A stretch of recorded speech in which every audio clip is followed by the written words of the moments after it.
Hey guys, how's it going? So, if you've been keeping up with my daily vlogs, you would know that I have an eMac.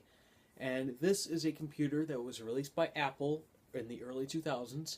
It was discontinued in 2006, and it closely resembles the first generation iMac. So, it has a CRT monitor, and the E stood for education. So, it's basically a first gen iMac for education purposes, which means schools. So, I got my hands on one.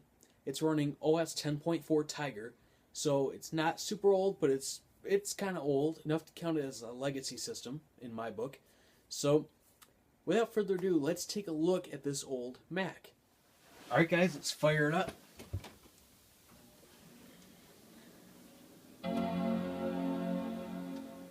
Now, for its age, it's actually decently fast when it boots.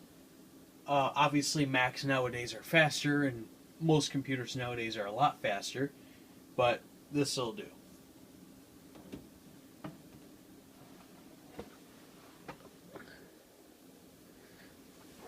Now, I'm going to apologize to you guys because this is a CRT monitor, it's not an LCD, and I don't have a way of hooking it up to an LCD screen, so that flickering you see on the screen, unfortunately, there's just no way around it.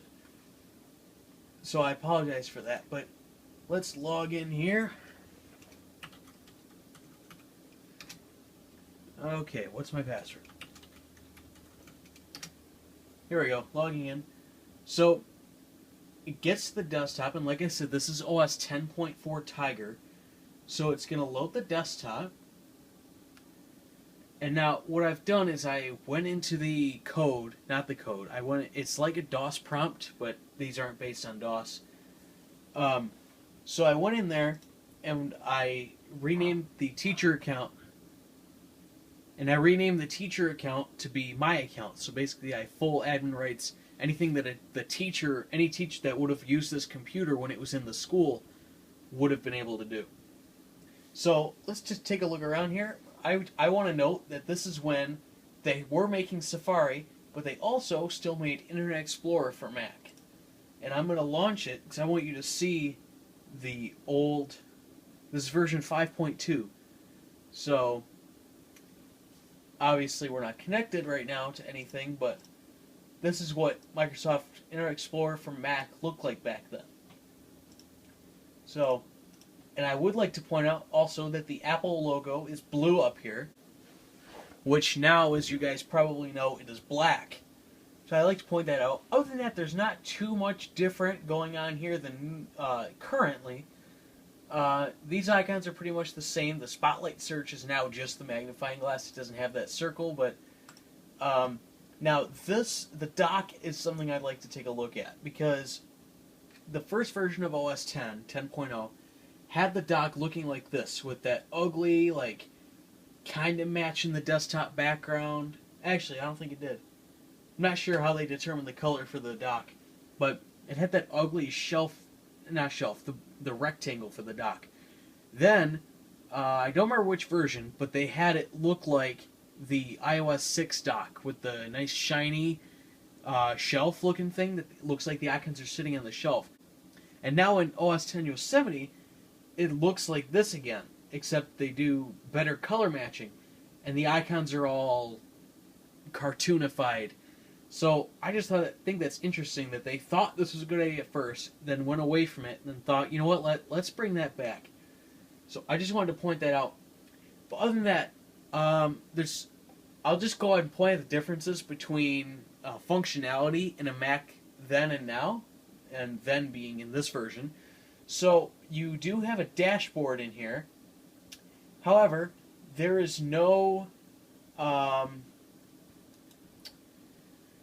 there's no multiple virtual workspaces. The multiple desktops thing, they didn't have that back then. So they thought that was interesting. And if you're wondering, yes, my speakers do work on here. So I noticed something.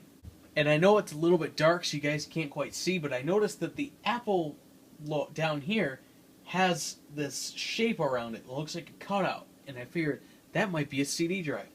So I looked up how to open it, and somebody said push F12. So I said, okay. I hit F12, and it brought in dashboard.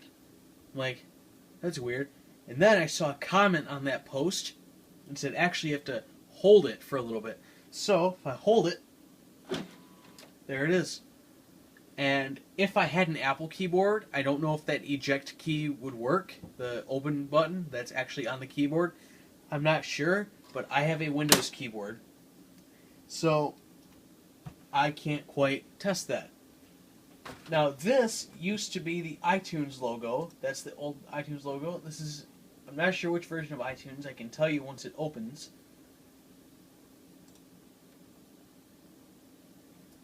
So this is version, I don't even know how to check it on here. iTunes, there it is. iTunes 7.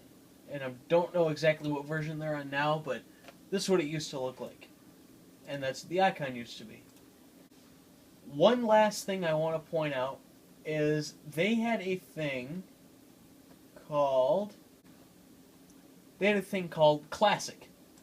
And what this did is, if you were to get a program, which these did come with, so, for example, if I were to open this application, which I know is a application meant for Mac OS 9, it's going to open like this. And I'm just going to close out of these windows here. So it takes a little bit to open.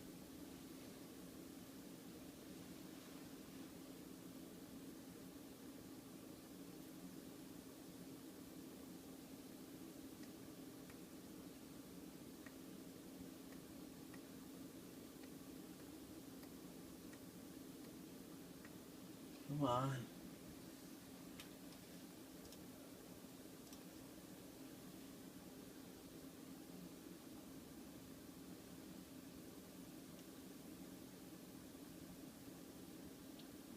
Alright, well, it doesn't look like it wants to open, but what I was going to show you is that it'll open in a view that looks like Mac OS 9.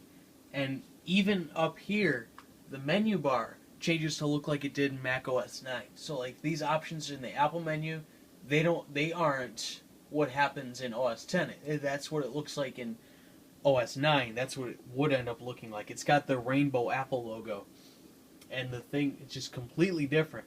And I think it's kind of cool, but unfortunately this program is not wanting to load. But that's pretty much all I have to show you. Alright guys, that's my time. Thank you so much for watching. If you'd like to keep up with my daily life, you can subscribe to my second channel right there, which I upload vlogs every single day. And so if you want to get to know me a little bit better and know what goes on in my life, that would be the place to go. If you'd like to subscribe to this channel, go ahead and click that pillar right there. I put new videos here every Monday. And that being said, that's all I got. Thank you guys so much for watching, and I will see you next Monday. And I will see you tomorrow on my second channel with a new daily vlog. Peace.